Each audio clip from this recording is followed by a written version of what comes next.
Ito na yung panahon sa amin dito mga kayahay pagkatapos ng bagyong Krising. Bagamat nakalabas na daw ng PAR ang bagyong Krising, makulimlim pa rin at malakas ang hangin. Pero hindi na rin siya gaanong malakas ang ulan. So nandito tayo mga kahayahay sa labas ng aking bahay. Kung saan nga kahapon si Mr. Hayahay ay nakapagkanal dito sa paligid ng aming bahay.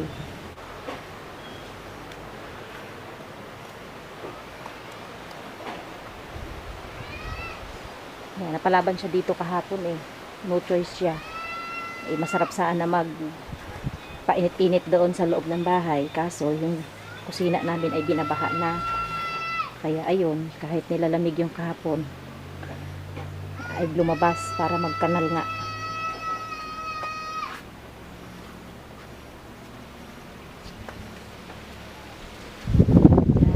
Dito tayo ngayon sa gilid ng aking bahay na kung saan ay tumaas na talaga yung putik.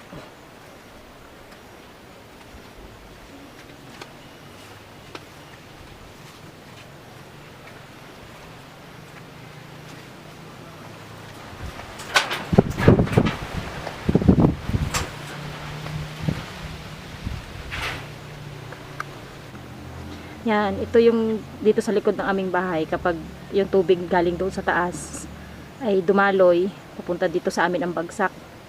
Kaya kapag walang kanal, yung tubig talaga nagapunta dito sa likod. Ito yung likod ng aming kusina. Dati yan mga kahayahay ay malalim pa yung kanal. Gawa nga ng mga naglipas ng maraming panahon, ay yung buong lupa ay bumaba na dito. Yan, ito malalim ito dati. Ito yung pinanday pa ito dati ng asawa ko na nilalagyan ko nga kapag ako nagpupunla ng aking mga gulay. Mataas pa ito dati. Ngayon sobrang baba na. Kapantay na ng daanan dito kapag dumadaan dito sa likod. Siguro mga ang itinaas siguro ng lupa ay mga nasa 2 feet. Yan, ito yung malaking problema namin kapag umuulan.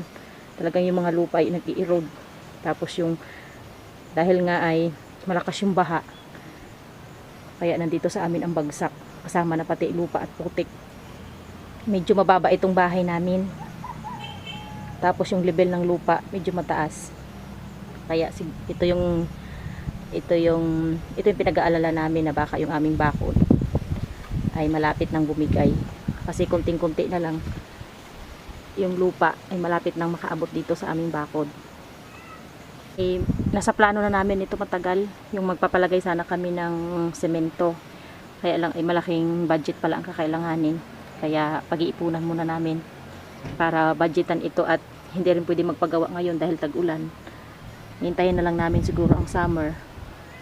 At pag nakaipon kami ay pautay-utayan namin ito, palagyan ng hollow blocks para pangharang dito sa lupa na kapag bumaba ay hindi siya magtuloy-tuloy dito sa aming likod ng aming kusina. So ito yung nilinis kahapon ni Mr. Hayahay pagkatapos siya ng magkanal. Kaya matagal siya nakapasok ng bahay dahil naglinis pa siya dito ng aming sagingan sa likod. Pinambawasan niya yung mga puno ng mga saging at tinira niya yung mga bagong tubo. Matagal na rin kasi itong hindi nalinisan. Tuwa nga nang nung si Honey ay nasa ibang bansa pa, wala talagang naglilinis dito sa likod. Ayan. Hindi na siya masukal kagaya ng dati. So, may mga kan kami dito nim ng mga papaya. Kaso mapayat sila. Ang dahilan pala nito mga kayahay kung bakit naging mapayat yung aming mga tanim dito ay gawa nga nung si Mr. Hayahay nasa ibang bansa. Nalilinisan ko itong mga damo sa likod kapag tag-ulan. Kaya lang sa pamagitan ng pag-i-spray.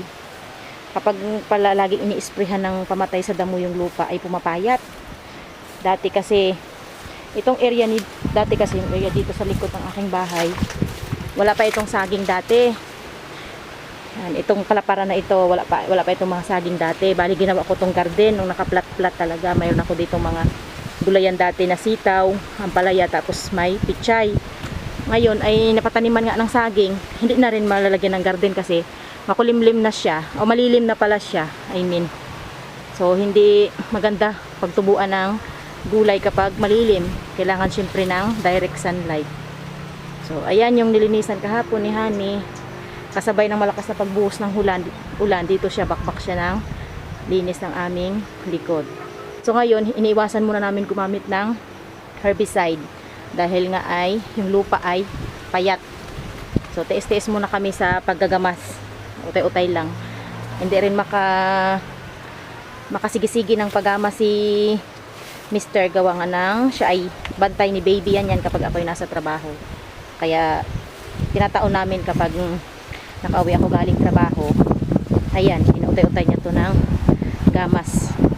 At kailangan din talaga malinisan dahil syempre para makaiwas din sa maraming lamok at maraming case na dito sa aming lugar ang mayroong dengue. Kaya kailangan namin i-secure yung aming area, yung aming likod bahay na walang pamumugaran ng lamok.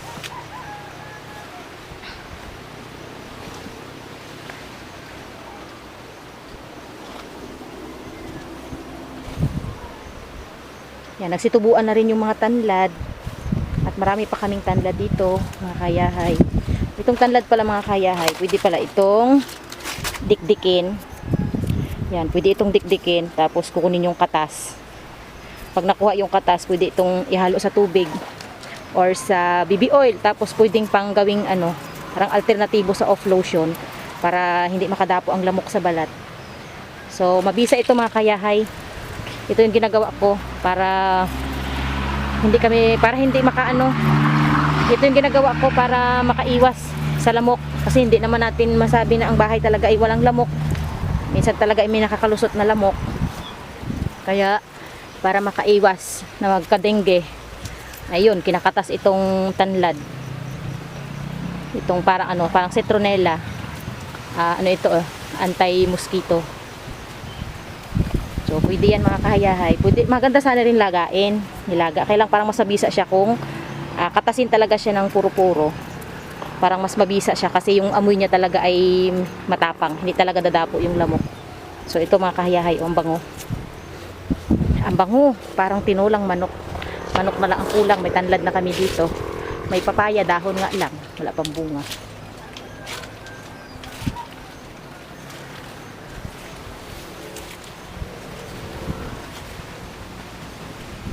Ito ang aming okra. O, payat. Kaya nagtataka ako kapag nagtatanim kami ng gulay, kapag i-direct mo talaga sa lupa at wala kang gagamiting pataba, payat.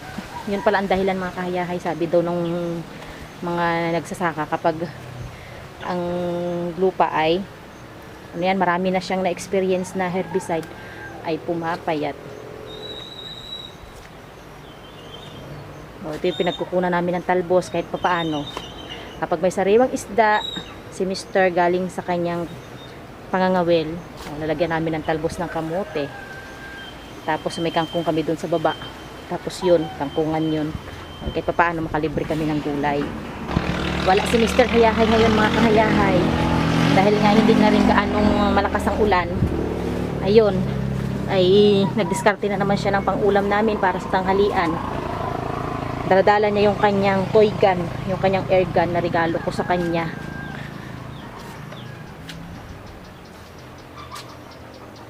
Yan, ito yung kangkong namin mga kayahay. Pag wala kaming ulam, masarap ito gisahin o kaya adobuhin. So makapal ito dati mga kayahay, talaga pumapasok na doon sa aming labahan. So ang ginawa namin, hinpruning namin, ayan, tumubo siya mas maganda.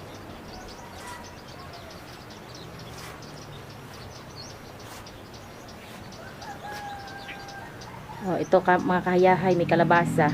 Kaso ay puro lalaki pa yung bulaklak. Wala pa kami nakitang bunga. Yan mga kahayahay, ito yung istaka namin ng tubig. Bali, 4 ito. 4 na drum. Dito sa lugar namin, kailangan mo talaga mag-stock ng tubig kapag may daloy. Kasi nga ang tubig dito sa amin ay limited. Masyadong limitado. Ito yung saging. Nakahapon lang ito kinuha ni Mr. Hayahay sa puno. Halos puro luto na lahat. Maliliit nga lang siya mga kayahay. Gawa nga ng hindi nalinisan yung puno. Ito yung budiga namin mga kayahay. Dito nakalagay yung aming mga gamit na nagamit na, nasira, na pwede pang gamitin, kunting repair lang. Yan, nakalak siya mga kahayahay. So, masyadong maingat yung asawa ko sa gamit. Para sa akin, basura na, pero para sa kanya napapakinabangan pa at nakalak pa talaga yung budiga niya. Oh. Kala mo naman ay may tinatagong ginto o yaman dito sa loob eh. Puro naman mga scrap yung tago niya.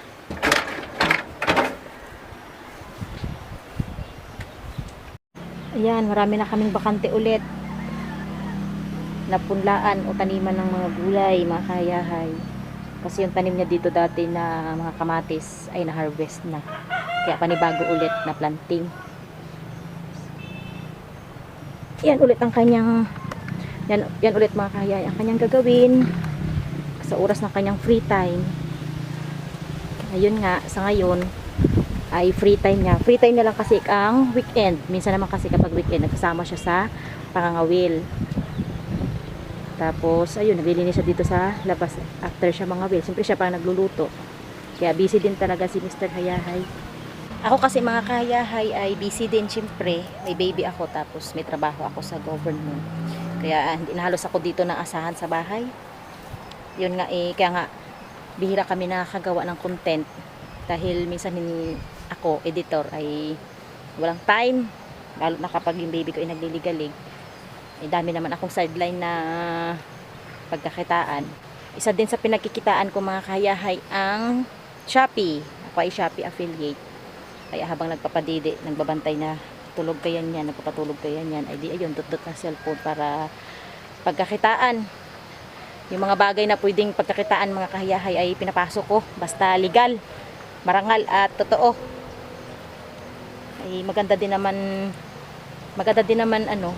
sa pakiramdam na yung isang bagay na pinaghirapan mo galing sa yung pinaghirapan. Yung mga bagay na pinagkitaan mo galing sa yung pinaghirapan. Lahat yan pinapasok ko mga kahayahay. Kaya itong paggagawa ng pagbablog minsan napabayaan ko na.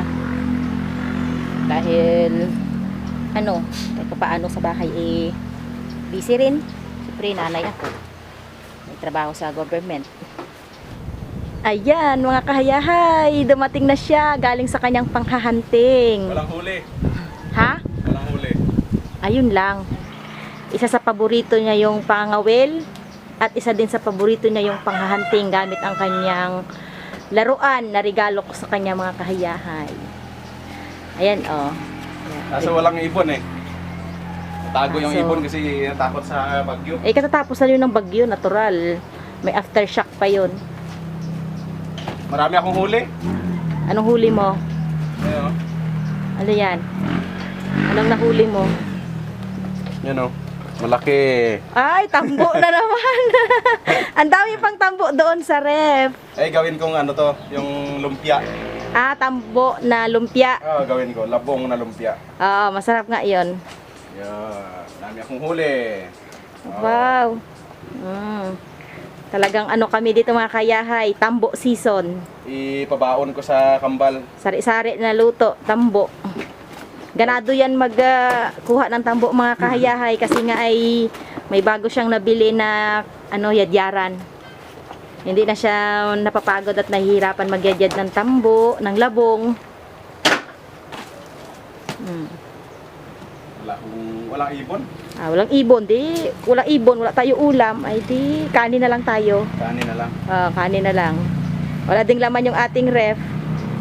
Katapos lang ng bagyo hindi naman makapamili at wala ding laman yung mga bilihan, mga talipapa. Huwag na pandarin yung ref. Hindi na talaga, hindi na nga nakaandar yun, paandarin mo, wala namang laman, wala namang masisira doon. Kaya bumuhos na ulit ang ulan, pasok na tayo. Hindi tayo pwedeng mabasa at mahamugan, at mahamugan, malamigan, at ako'y breastfeeding, ayan yan. Pasok tayo mga kahayahay.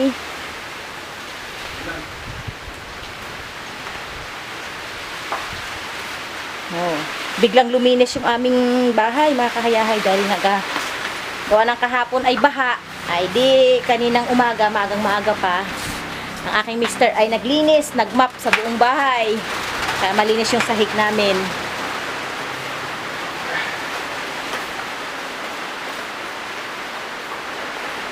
Oh, madilim. Brown out ba? Ay, hindi na brown out. Nagtitipid lang sa kuryente. Ayun. Malakas ang ulan. Oh, wala na yung baha dito mga kayahay. Malaki talagang naitulong ng pagkanal ni Hani kahapon. Kahit pa paano ay hindi na pumapasok yung baha. May pumapasok din naman, konti lang. Hindi katulad kahapon na sobrang lakas. So, yan.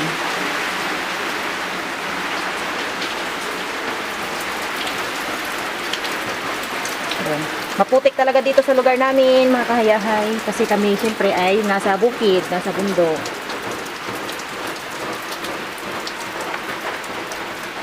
Kaya kapag ganitong umuulan, kami talaga ay team bahay. Parang nakakatamad lumabas dahil maputik.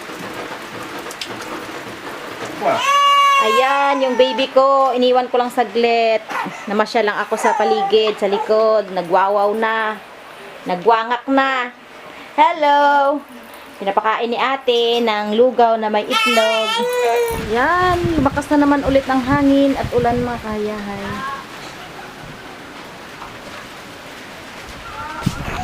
Ayan, oh. Madilim ulit ang panahon at malakas ang ulan. Mahirap itong si Krising na to. Paalisin na ng Pilipinas, nag-iwan pa ng bakas. Oh. Iba-iba yung panahon. Mamaya, umiinit na siya. Tapos mamaya biglang magkakulimlim. Tapos biglang bubuhos ang malakas na ulan. Tapos maghahangin.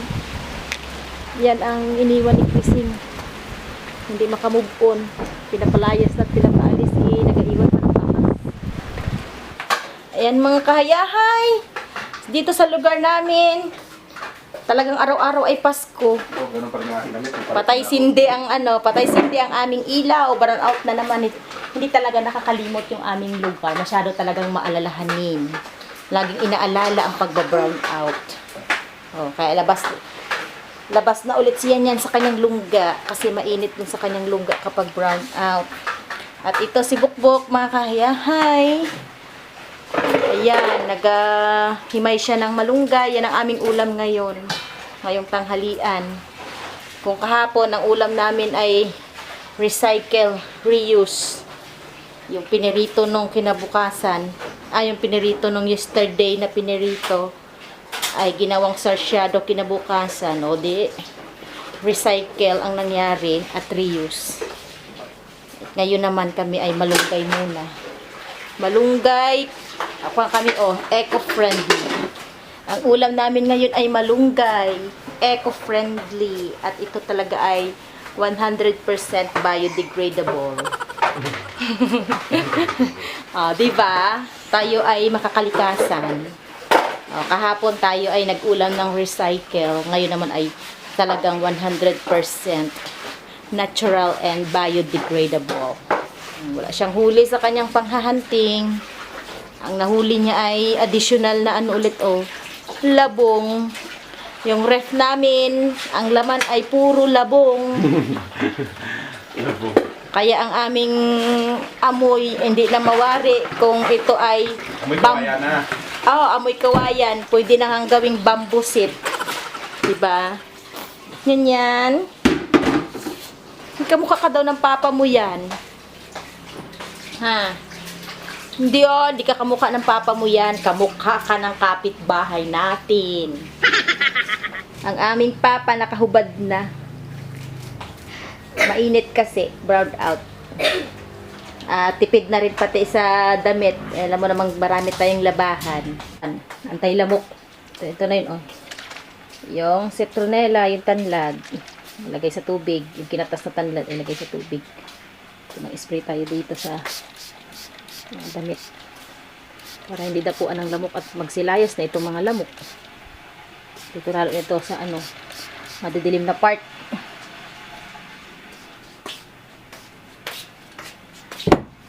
Sa kwarto ng mga bata. Nandito pala ang mga nandito pala yung dalawang lamok na malalaki. Kailangan palayasin ito, palabasin ng kwarto. Wala cellphone na ang hawak. Yung dalawang lamok na yan na yung mga dalawang lamok na yan, isprihan yan para lumabas ang kwarto at magtulong doon sa kay Papa na galuto. Yan mga kahayahay, kain time na naman tayo. Sama-samang pamilya, sama-sama together, sama-sama tayo. Ito na nakatira. Yan na, ulit para sa inyo. Ay, ulam namin ay malunggay na may, ano hinalo ko dito?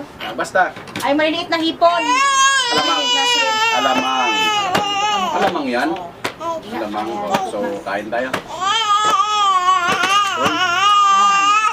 At mayroong, may huli pala si si Hani na ibon sa piraso. Piraso. Ang ibon na to ay lado, kung tawagin sa amin. Anong lado sa English? Wild duck. Wild dove? Ah, Yung wild dove pala, yung nahuli niya isang piraso. yung pisti sa mga palayan.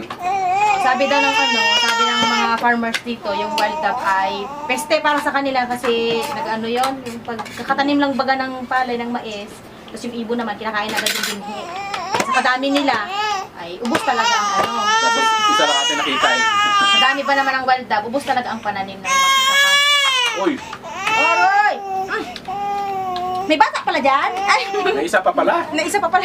Ang dami ng anak mo. Dali, alik ka na. Gusto niyo daw sumali sa video. Alik ka, dali. Alik ka. Batin mo, batin. Gusto niyo daw sumali. Kain tayo. Yun na, Nakahayahay. Kain tayo. Lahat. Napang-agaw na to. Sarap ng aming ulam.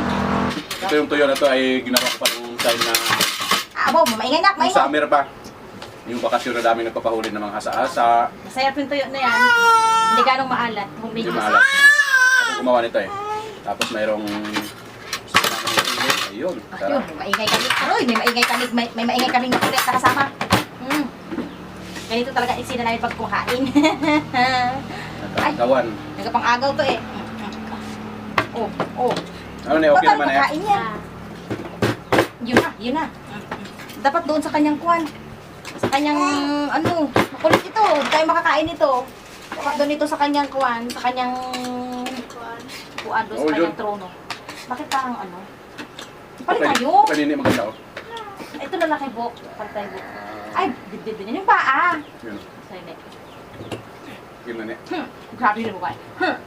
Sarap bango na eh. Kaya ako makakain ito, darling. Sarap pala eh. Oh. Kunin mo yung muna, Toy. Yung bangko niyan yan. Bangko. Yung bangko baga ng kainan niyan yan. Dali mo dito, dali lagay natin ito doon sa kainan. Makulit ito, hindi tayo makakain. Hindi ka talaga magugutom dito sa probinsya. Mga kahayahay, madiskarte ka lang, oh. May green, may brown. Ang brown ng karne.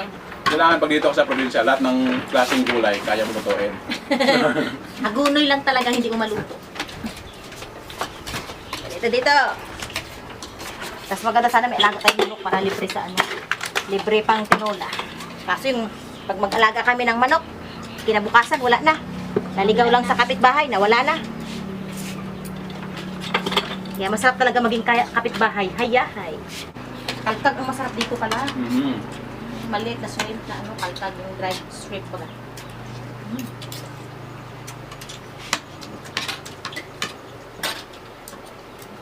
Sa ilang araw, ulit aming ulam. Tambo, labong.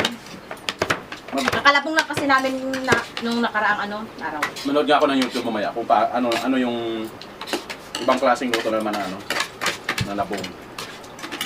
Kasi ulit-ulit lang dito sa amin. Ay, run out.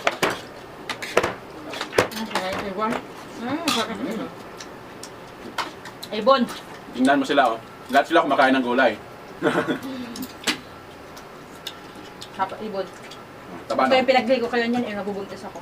Kapag labas niyo yan, walang taba. Puro muscle. Ibon. Sarap mag-igo-igo.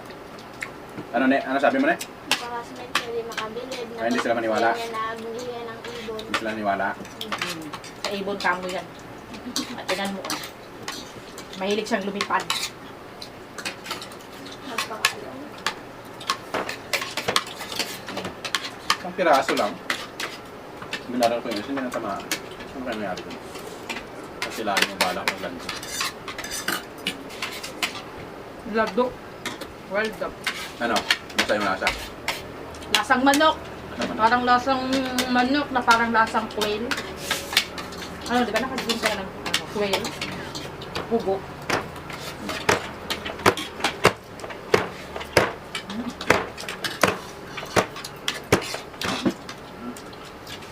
Tuyo pa to eh. Kala nila wala kaming ulam. Sarap ng aming Hindi ulam. kami mawala ng Oo. ulam. Hanggat may damo sa paligid. Malakas talaga dagat. Agap ako nag-decide kanina na nagpasyal-pasyal na magpadagat eh. Wala talaga, hindi kaya. Hindi pa pwede ngayon. Doon tayo pa. Doon tayo pulutin sa Pacific Ocean. Malakas ang alon. Sarap ng tuyo ni Hana. Anong buwan nga to? Ano yan? Gulay. Ano pa to? Nang bakasyon. Kasi yun to. Abril. Hmm. April. May, June, July. 3 months. Meron pa doon. Mga 1 kilo pa yun, ano, di ba? Pakatago-tago namin para pag walang-wala na talaga, eh, meron pa.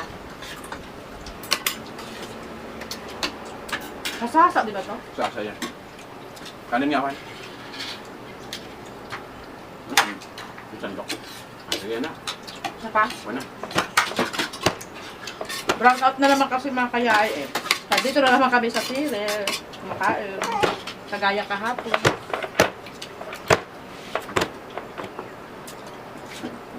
At medyo mainit na yung paligid. Tapos mamaya-maya, mag-aadilim ulit at bubuhos ang ulan.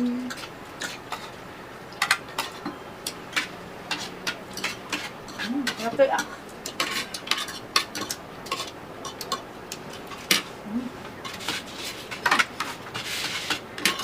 Sagana ang probinsya sa libreng ulam.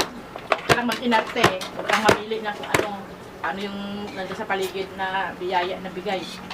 Pasalamatan.